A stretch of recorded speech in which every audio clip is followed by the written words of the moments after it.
Hi students, last class we had finished our chapter 8, sampling techniques and statistical inference. Okay ma? அதில் 2 exercise இருந்துச்சு. இந்த status problem எல்லாமே பார்த்துட்டோம் நம்ம அதில்.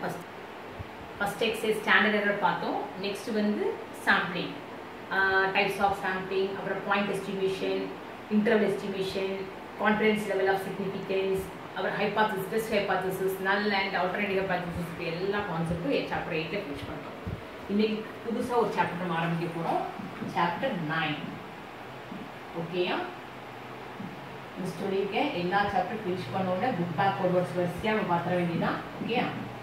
Applied statistics.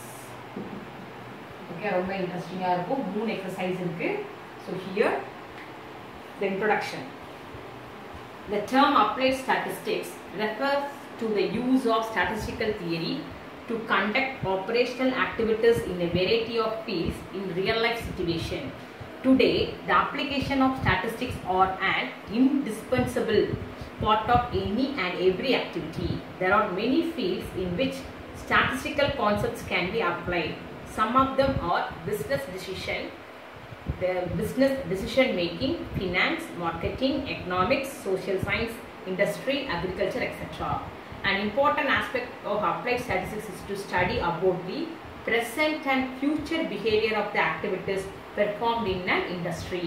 ஒரு இண்டஸ்ட்ரியோட growth, sales இது எல்லாமே இந்த இயர்ல இப்படி இருக்கு அப்படின்னா we can estimate for the following years. அதுக்கு தான் இந்த applied statistics ரொம்ப யூஸ்ஃபுல்லாக இருக்கும். Walter Andrew Shewhart, pronounced like a Shewhart, அவர் பேரை வந்து நம்ம வந்து ஷிவார்ட் சொல்ல மாட்டோம், Shewhart, was an American physicist, engineer and statistician, sometimes known as the father of statistical quality control and also related to the Shewhart cycle. In this chapter, we will be studying about the theoretical and application of the statistical methods of time series, that's first concept, index numbers and statistical quality control. Each one of them has its importance in its field of application. Statistical analysis has been widely used for scientific research, surveys, experiments, etc. The reliability of the interpretation of the statistical analysis depend upon the information collected and represented. Learning objectives. After studying this chapter, the students are able to understand time series data, components of time series, moving average, seasonal variation, index numbers, weighted index number, test for an ideal index number. In the first இது வரைக்கும் சொன்னதா உங்க first 2 exercise. அப்புறம் statistical quality control, causes for variation, process control and product control. இது அவ்வளவுமே last exercise. ஓகேயா? So first நம்ம பார்க்க போறது time series analysis. Time series analysis. Okay ma? Time series analysis. Good. Time series analysis is one of the statistical methods used to determine the patterns in data collected for a period of time. Generally, each of us should know about the past data to observe and understand the changes that have taken place in the past and the current time. One can also identify the regular or irregular occurrence of any specific feature over a time period in a time series data. Most of the time series data relates to field like economics, business, commerce, etc. So, one correct application, the group correct application, business maths application is there. For example, production of product, cost of product, sales of product, national income, salary of an individual, etc. By close observation of time series data, one can predict and plan for the future operation in industries and other fields. Future ஆப்ரேஷனில் எவ்வளோ salary போடலாம், எப்படி இருந்தால் growth improve ஆகும், அந்த profit கிடைக்கும், அந்த மாதிரிலாம் கெஸ் பண்ணுறது தான் இது. Meaning, users and basic components. Meaning, a time series consists of set of definition. A time series consists of data arranged chronologically, that is Croston and Cowden சொல்றது. When quantitative data are arranged in the order of their occurrence, the resulting series is called the time series. Russell and Wallet, the name வச்சு கேட்பாங்க. Russell and Wallet என்ன சொன்னார் அப்படிங்கிற மாதிரி கேட்கறதா சொல்றாங்க. When the quantitative data are arranged in the order of their occurrence, for the resulting series is called the time series. So here meaning, a time series consists of a set of observations arranged in chronological order, either ascending or descending. Chronological means either ascending or descending. Time series has an important objective to identify the variations and try to eliminate the variations, also help us to estimate or predict the future values. Why should we learn time series? This is a question. It helps in the analysis of the past behavior. Why should we learn time series? First point, it helps in the analysis of the past behavior. Analysis of the past behavior. Okay. It helps in forecasting. It helps in forecasting and for future plans. Okay, ma? Next point, it helps in the evaluation of the current achievements. It helps in the evaluation of current achievements.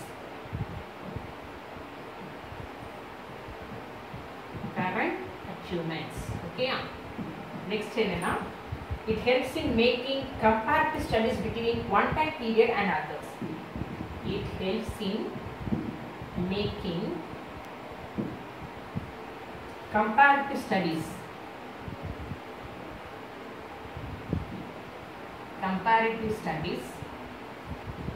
between one time period and others. One time period and others. Okay, ma? Therefore, time series help us to study and analyze the time related data which involves business fields, economics, industries, etc. Components of time series. Okay, next concept is components of time series. This is book back question, theory question. Component of time series. There are 4 types of components in the time series. They are as follows. First, 4 types. 4 types. Okay. So, first subdivision, secular trend. Second subdivision, seasonal variation. Okay. Third subdivision, cyclic variations. Fourth subdivision, irregular variations. Okay. So these are all the 4 components of time series. The over component of our first component, secular trend. It is a general tendency of time series to increase or decrease or stagnates during a long period of time. An upward tendency is usually observed in population of a country, production, sales, prices in industries, incomes of individuals, etc.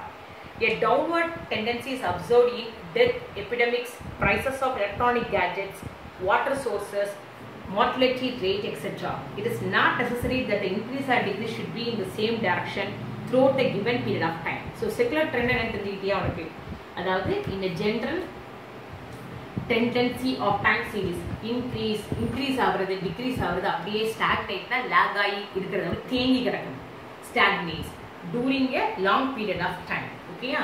இதுல increase ஆகுது, upward tendency is usually observed. எதுலனா upward tendency இருக்கும்? ஒரு countryயோட population, அப்புறம் production, sales, prices in industries, production in industries, sales in industries, prices in industries.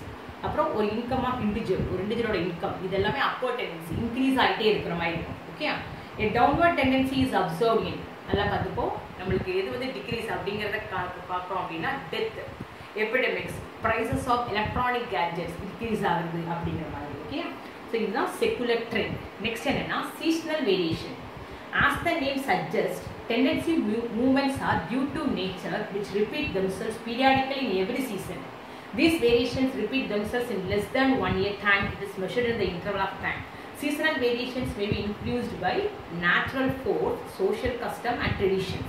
These variations are the results of such factors which uniformly and regularly rise and fall in the magnitude. For example உனக்கே நல்லா தெரியும், selling of umbrellas and raincoat. Rainy சீசனில் அது ரொம்ப improve ஆகிருக்கும். அப்போது rainy சீசனில் அம்பர்லாக்கும் உனக்கு ரெயின்கோட்டுக்கும் டிமாண்ட் ஜாஸ்தியாக இருக்கும், ரேட்டும் உனக்கு இன்க்ரீஸ் ஆகும். அதே நேரத்தில் sales of cool drinks in summer season, அது ரொம்ப சம்மர் சீசனில் எல்லாருமே இந்த கூல் ட்ரிங்க்ஸ் ரொம்ப அடிக்கடி குடிக்கிறதுனால அதான் சீசனல் வேரியேஷன். ஓகேயா. அப்புறம் crackers in Deepavali season. Crackers in Deepavali season அப்படின்னு சொன்னால் purchase of dresses in festival season, sugar cane Pongal season. So அப்போ சீசனல் வேரியேஷன் புரியுதா? So according to the season உனக்கு அந்த ப்ராடக்ட்ஸோடைய ரேட் வந்து நம்மளுக்கு வந்து டிமாண்ட் கூடும், டிமாண்ட் குறையலாம். அதே நேரத்தில் அந்த ப்ராடக்டோடைய காஸ்ட் என்ன ஆகும், இன்க்ரீஸ் ஆகலாம், டிக்ரீஸ் ஆகலாம், இல்லை அப்படியே நம்மளுக்கு ஸ்டாக்னேட்ஸாகவும் இருக்கலாம். இதுதான் சீசனல் வேரியேஷன். ஸோ எல்லா காம்பனன்ட்ஸ்லையும் பார்த்துருக்கேன்னா டைம் சீரீஸில் ஒன்று இன்க்ரீஸ் ஆர் டிக்ரீஸ் ஆர் ஸ்டாக்னேட்ஸ் அதுதான் உனக்கு இருக்கும். சரியா. cyclic variation. These variations are not necessarily uniformly periodic in nature. இது வந்து கண்டிப்பாக உனக்கு எப்படி இருக்காது, யூனிஃபார்மாக இருக்காது. ஓகே. நம்ம சீசனல் வேரியேஷன்லாம் பார்த்தீங்கன்னா சம்மர் சீசனில் ஃபுல்லாக கூல் ட்ரிங்க்ஸ் விலை வந்து உனக்கு இன்க்ரீஸ் ஆகிருக்கும் அப்படிங்கிற ஒரு ஸ்டாண்டர்டாக ஒரு ஃபிக்ஸிங் இருக்கும். ஆனால் இங்கே அப்படி கிடையாது. These variations are not necessarily uniformly periodic in nature. That is, they may or may not follow exact similar patterns after equal intervals of time. Generally, one cyclic period ranges from 7 to 9 years, and there is no hard and fast rule in the fixation of years for a cyclic period.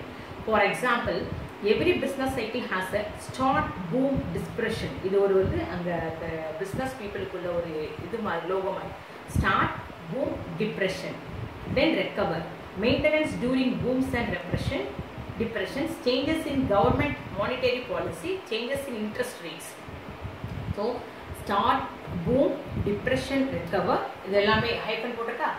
Maintenance during பூம்ஸ் and depressions, அதாவது நம்மளுக்கு இப்போ வந்து ஒரு business start பண்ணுறோம், அது develop ஆகுது, அதில் some distract ஆகுது, அது டிப்ரெஷன்ஸ். அதனால என்ன ஆகும், உனக்கு டிப்ரெஷன் ஆகி திருப்பி ரெக்கவர் ஆகணும். ஓகே. இதெல்லாம் தான் இந்த சைக்ளிக் வேரியேஷன்ஸில் வரும். Irregular variation. These variations do not have particular pattern and there is no regular period of time of their occurrences. These are accidental changes which are purely random or unpredictable. Normally they are short-term variations, but its occurrence sometimes has its effect so intense that they may give rise to new cyclic or other movements of variations. For example, floods, wars, earthquake, tsunami, strikes, lockouts. இது எல்லாமே இப்போ பார்த்தீங்கன்னா இந்த லாக்டவுனில். So இதுதான் உனக்கு irregular variation. இதெல்லாம் நம்ம அன்எக்ஸ்பெக்டட். இதில் வந்து எந்த ப்ராடக்ட்டுக்கு சேல்ஸ் ஒரு கூடுது குறையுது நம்ம கெஸ் பண்ணவே முடியாது. அது மாதிரி ஃப்ளட்டு வந்துட்டு அப்படின்னு சொன்னால் அதில் நம்மளுக்கு அதே மாதிரி தான் ஒரு ஒரு ஒரு லெவல் ஆஃப் ஒரு ப்ராடக்ட்ஸ்க்கு வந்து காஸ்ட் இன்க்ரீஸ் ஆகும், ஃபுட்டுக்கெலாம் ரொம்ப டிமாண்ட் ஆயிரும். அப்புறம் பார்த்தீங்கன்னா நம்ம இந்த இப்போ லாஸ்ட் இயரே நீங்கள் பார்த்தீங்கல்ல ஃப்ளட்டு வந்தப்போ பால் பாக்கெட்லாம் அப்படி இன்க்ரீஸாக சொன்னாங்க. வெறும் 1/4 லிட்டர் பால் பாக்கெட்டே ரொம்ப ஹை மச் காஸ்ட்டாக சொன்னாங்க. ஓகே. அதனால அதெல்லாம் வந்து நம்மளுக்கு வந்து irregular variations. Okay. Mathematical model for time series. There are two common models used for decomposition of a time series into its components, namely additive and multiplicative model. We are having two models, mathematical model of time series. Mathematical model of time series. Okay. Two models இருக்கு, additive and multiplicative model. இது book back one வேர்ட்மா நம்மளுக்கு additive மாடலுக்கு ஒரு formula இருக்கும், multiplicative மாடலுக்கு ஒரு formula இருக்கும். சரியா. multiplicative model, additive model, multiplicative model. Understand பண்ணிட்டியா? Two models, mathematical models of time series. So here in additive model பார்த்துக்கோ, this model assumes that the observed values is the sum of all the 4 components of the time series. Y is equal to, that is the original value, T trend value, S seasonal component, C cyclic component, I irregular component. Actually the secular trendக்கு தான் ட்ரெண்ட்னு சொல்லுவாங்க T. அடுத்தது seasonal variation வரனால தான் அந்த S க்கு பதிலா இந்த S, இந்த seasonal variation. அடுத்த cyclic தான் C, அடுத்த irregular variation தான் I. So here the additive model having என்ன உங்களுக்கு ஃபார்முலா இருக்கும் அப்படின்னு சொன்னா y na the original value, that is equal to T plus S plus C plus I. இதுதான் additive model குள்ளது. Okay. multiplicative model, here now the additive model என்ன கொடுத்திருக்காங்க, the additive model assumes that all the 4 components operate independently. It also assumes that the behavior of components is of an additive character. Multiplicative model enna, this model assumes that the observed value is obtained by multiplying the all trend t by the rates of the other three components. Okay, so here y is equal to multiplicative t into s into c into I. Okay ma. So here this model assumes that the components due to different causes are not necessarily independent. Anga namakku independent addition and they can affect one another. It also assumes that the behavior of components is of multiplicative character. Additive model பொறுத்த வரைக்கும் independent behave பண்ணும். இப்போ secular trend அப்படினு சொன்னா increase decrease stagnates பார்த்தோம். எதனால பார்த்தோம் அது இப்போ நம்ம ஒரு ப்ரொடக்ஷன் வந்து இன்க்ரீஸ் ஆகிட்டே இருக்கு, இதனால டிமாண்ட் ஜாஸ்தியாகிறதுனால இன்க்ரீஸ் ஆகிட்டே இருக்கு, அப்போ எல்லாம் இண்டிபெண்ட்டாக இருக்கு. இப்போது மல்டிப்ளிகேட்டிவ் மூலம் டிபெண்ட் ஆக்கிடுமா, அதாவது இங்கே உனக்கு டிமாண்ட் ஜாஸ்தியாகுதுன்னா அங்கே ப்ரொடக்ஷன் அப்படிங்கிற லிங்க் ஆகிடும். இப்போ நம்மளுக்கு வந்து எக்ஸாம்பிளுக்கு சம்மர் சீசனில் கூல் ட்ரிங்க்ஸ் நம்மளுக்கு வந்து ரொம்ப ஹை ஆஃபராக இருக்குது அப்படின்னு சொன்னால் it is depend on the production of the cool drinks அப்படிங்கிறது லிங்க் வந்துடும். சரியா, அதனால தான் இங்கெல்லாம் என்ன டிபெண்ட் ஆகிருக்கு, இண்டிபெண்டாக இருக்கா. ஸோ இன்டூ வந்துச்சுனாலே உனக்கு multiplicative model is just not independent each they are dependent to one another. Okay, next measurements of trends. So இத காப்பி பண்ணிக்கோ, அடுத்து measurements of trends பார்ப்போம்.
Concept measurement. என்னடா இந்த கிளாஸ் ரொம்ப தியரியா போயிட்டு இருக்குன்னு பார்க்காத, ஆரம்பிச்சிடுவோம். ரொம்ப ஆரம்பிச்சதுக்கு அப்புறம் ரொம்ப ஈஸியா இந்த lesson. Okay, measurements of trends. ஆனால் ரொம்ப ஃபாஸ்ட்டாக நீ கால்குலேட் யூஸ் பண்ணி பழகிக்கணும் இந்த கான்செப்ட்டுக்கு. Following are the methods by which we can measure the trend. First, freehand or graphic method. இது நம்ம எங்கேயே பார்த்துருக்கோம், 5th சாப்டரே பார்த்தோம். நான் இருக்கா 5th chapter numerical analysis ले பார்த்தோம் freehand. Okay, second substitution method of semi average. Okay, third substitution method of moving average.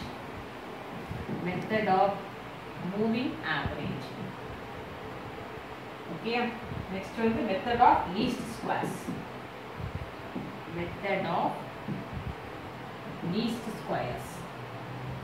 இந்த 4 கான்செப்ட் பார்க்க போறோம்.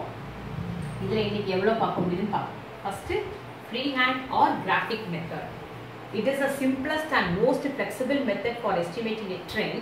We will see the working procedure of this method. Okay, ஒவ்வொரு இதுக்கும் ஒரு எக்ஸாம்பிள் கொடுத்திருப்பாங்க. நமக்கு இன்னைக்கு எவ்வளவு பார்க்க முடியும்னு பார்ப்போம். First, plot the time series data on the graph. Draw a freehand smooth curve joining the plotted points. Examine the direction of the trend based on the plotted points. Draw a straight line which will pass through the maximum number of plotted points. Okay? So, this is the procedure. First, plot the time series. For example, one கொடுத்திருக்கான். This one I சொல்றேன். Fit a trend line. Fit a trend line by the method of freehand. By the method of freehand method for the given data. For the given data. Okay, so here year sales 2000, 2001, 2002, 2003, 2004, 2005, 2006, 2007. 30, 46, 25, 59, 40, 60, 38, 65. Okay? இப்போ இதை நம்ம plot பண்ண போறோம். Actually, எப்படி plot பண்றேன் அப்படின்னா Xல வந்து years, Yல வந்து sales. Okay? Xல வந்து years plot பண்றோம். So here 2000, 2001, 2002, 2003, 2004, 2005, 2006, 2007. Okay, years போட்டோம். இங்க நம்ம sales 10, 20, 30, 40, 50, 60, 70. Okay, so first எடுத்துக்கோங்க. உனக்கு 2000 to 30. Okay, next வந்து 2001 க்கு வந்து 46.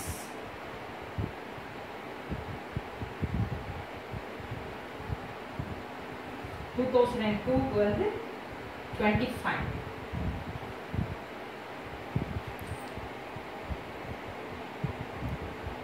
2003 க்கு வந்து 59. 2004 க்கு வந்து 40.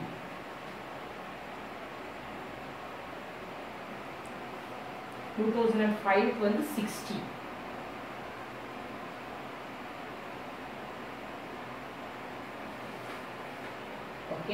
2006 க்கு வந்து 38.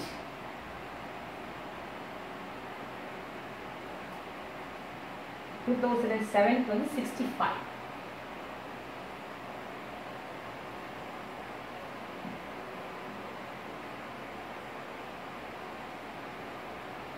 2007, 65. Okay, இப்போ நம்ம இதை draw பண்ண போறோம்.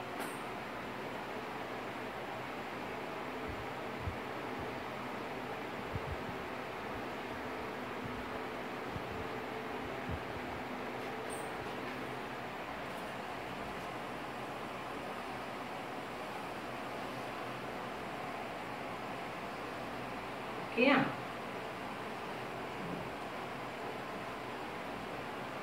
இப்போ நீ என்ன பண்ற அப்படினு சொன்னா draw a straight line which will pass through the maximum number of plotted points. Okay, நம்ம ஒரு லைன் வரையறப்போ என்ன ஆகும் அப்படினா maximum number of points எங்க இருக்குன்னு பார்க்கறேன். இதுல இருந்து சரியா 1 2 3 4 5 கீழனா 3 தான் இருக்கு. சரியா, அப்ப நம்ம இங்க தான் வரையணும். maximum number of points னு சொன்னா இதுல வரையணும். கீழ 3 points இருக்கிற மாதிரி ஒரு straight line இது வரையணும். Okay, இதான் அந்த trend line. Understand பண்றீங்களா? So here this is our trend line.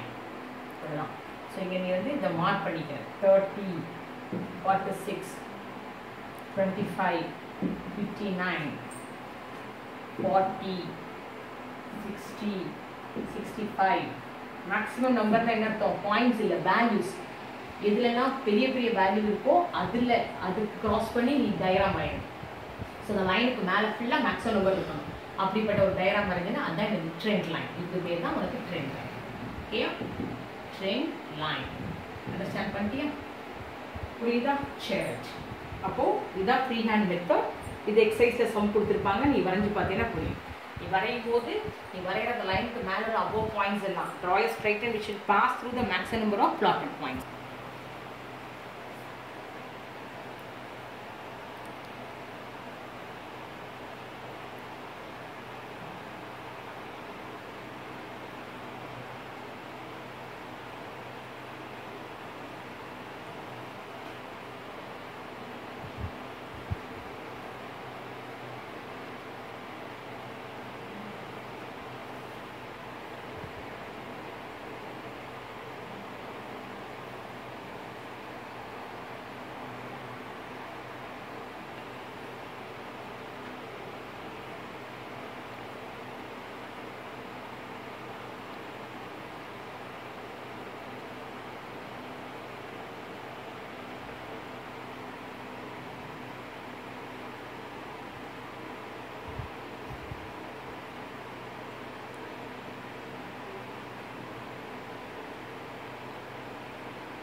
So நமக்கு வந்து ஒரு freehand மெத்தடுக்கு ஒரு ப்ராப்ளம் பார்த்தோம்னா the trend drawn by the freehand method can be extended to predict the future values of the given data. However, this method is subjective in nature.